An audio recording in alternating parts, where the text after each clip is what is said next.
করছে দেখেন। এখন যদি আমার চাকরিটা আমি না বাঁচাইতে পারি তাহলে এটার ক্ষতিপূরণ কে দিবে? আমি বারবার এই ছেলেগুলোর কাছে সরি বলছি, কিন্তু ওরা আমাকে কি করছে দেখেন।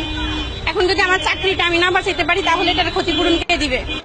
অ্যাকচুয়ালি নোংরামি বলা চলে। আমি বারবার এই ছেলেগুলোর কাছে সরি বলছি, কিন্তু ওরা আমাকে কি করছে দেখেন। এখন যদি আমার চাকরিটা আমি না বাঁচাইতে পারি তাহলে এটার ক্ষতিপূরণ কে দিবে? নোংরামি বলা চলে। আমি বারবার এই ছেলেগুলোর কাছে সরি বলছি, কিন্তু ওরা আমাকে কি করছে দেখেন। এখন যদি আমার চাকরিটা আমি না বাঁচাইতে পারি তাহলে এটার ক্ষতিপূরণ কে দিবে? রেহাই পায়নি পথচারী, যাত্রী, স্কুল বা কলেজ ফেরত শিক্ষার্থীরাও। ভয় লাগতেছে এখন খুবই, আসলে এটা খুবই খারাপ লাগছে। আসলে নিজের অনুমতি ব্যতীত অন্য কেউ মুখে গালে টাচ করাটা ফেরত শিক্ষার্থীরাও। ভয় লাগতেছে এখন খুবই, আসলে এটা খুবই খারাপ লাগছে। আসলে নিজের অনুমতি ব্যতীত অন্য কেউ মুখে গালে টাচ করাটা এত নোংরামি আসলে এটা মানা খুবই যায় খারাপ না লাগছে। এগুলা।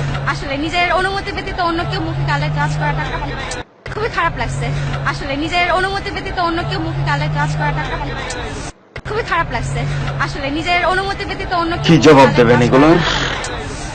পারমিশন না নিয়ে জোর জবরদস্তি খুবই খারাপ লাগছে। কোনো আসলে জবাব নিজের নেই। অনুমতি ব্যতীত অন্য কেউ মুখে গালে টাচ করাটা পারমিশন না নিয়ে ধর্মাবলম্বীদের মতে ভগবান শ্রীকৃষ্ণ মেতেছিলেন আবির খেলায়। তারই ধারাবাহিকতায় আজকের হোলি উৎসব। তবে সাম্প্রদায়িকতা ভুলে জীবনের উৎসবে মেতে ওঠার উচ্ছ্বাস ছিল সবার কণ্ঠে। ভগবান শ্রীকৃষ্ণ খেলেছিল, এই জন্য আমরা প্রতি বছর এটা উদযাপন করি। রং খেলবো, আনন্দ করব, বাসায় চলে যাব।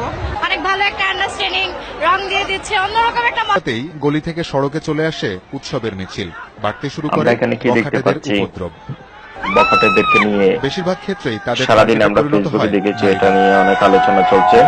এই বছর কিন্তু এখানে এই যে মানে কিছু নষ্টামি, বলার এই যে নাই। মেয়েদেরকে এটা নিয়ে festival actually এরকম নোংরামি বলা চলে। বখাটেপনা, বারবার এই ছেলেগুলোর কাছে এই যে sorry এগুলা বলছি, যদি কিন্তু আমরা ওরা যদি আমাকে কি দেখেন, করছে দেখেন। এদেরকে এখন যদি আমরা আমার যদি চাকরিটা কি আমি না জবাব বাঁচাইতে দেব? পারি তাহলে এটার ক্ষতিপূরণ কে দিবে?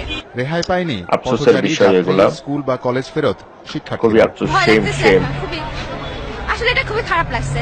আসলে নিজের অনুমতি ব্যতীত অন্য কেউ মুখে গালে কোনো টাচ জবাব করাটা নেই এগুলা, কেউ জবাব দিতে পারবে না। পারমিশন না নিয়ে জোর জবরদস্তি করে তো দেওয়ার কোনো মানে হয় না, তাই না? এখানে যারা আমাকে কি করছে দেখেন। এখন যদি আমার চাকরিটা আমি না বাঁচাইতে পারি তাহলে এটার ক্ষতিপূরণ কে দিবে? রেহাই আমি বারবার এই ছেলেগুলোর কাছে সরি বলছি, কিন্তু ওরা আমাকে কি করছে দেখেন। এখন যদি আমার চাকরিটা আমি না বাঁচাইতে পারি তাহলে এটার ক্ষতিপূরণ কে দিবে? অ্যাকচুয়ালি নোংরামি বলা চলে। আমি বারবার এই ছেলেগুলোর কাছে সরি বলছি, কিন্তু ওরা আমাকে কি করছে দেখেন। এখন যদি আমার চাকরিটা আমি না বাঁচাইতে পারি তাহলে এটার ক্ষতিপূরণ কে দিবে? রেহাই নোংরামি বলা চলে। আমি বারবার এই ছেলেগুলোর কাছে সরি বলছি, কিন্তু ওরা আমাকে কি করছে দেখেন। এখন যদি আমার চাকরিটা আমি না বাঁচাইতে পারি তাহলে এটার ক্ষতিপূরণ কে দিবে? রেহাই পায়নি পথচারী, যাত্রী, স্কুল বা কলেজ ফেরত শিক্ষার্থীরাও। ভয় লাগতেছে এখন খুবই, আসলে এটা খুবই খারাপ লাগছে।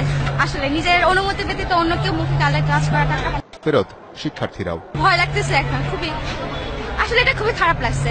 আসলে নিজের অনুমতি ব্যতীত অন্য কেউ মুখে গালে টাচ করাটা এত নোংরামি আসলে এটা মানা খুবই যায় খারাপ না লাগছে। এগুলা। আসলে নিজের অনুমতি ব্যতীত অন্য কেউ মুখে গালে টাচ করাটা খুবই খারাপ লাগছে। আসলে নিজের অনুমতি ব্যতীত অন্য কেউ মুখে গালে টাচ করাটা খুবই খারাপ লাগছে। আসলে নিজের অনুমতি ব্যতীত অন্য কেউ কি মুখে জবাব গালে দেবেন touch এগুলোর?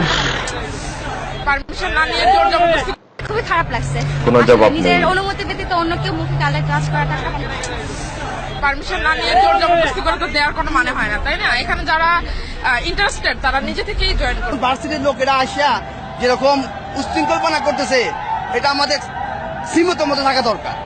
ভুক্তভোগীদের আশঙ্কা, এমন চলতে থাকলে উৎসব পরিণত হবে আতঙ্কে। এমন চলতে থাকলে উৎসব ভুক্তভোগীদের আশঙ্কা, মতো থাকা দরকার। ভুক্তভোগীদের আশঙ্কা, এমন চলতে থাকলে উৎসব পরিণত হবে আতঙ্কে। হিন্দু সম্প্রদায়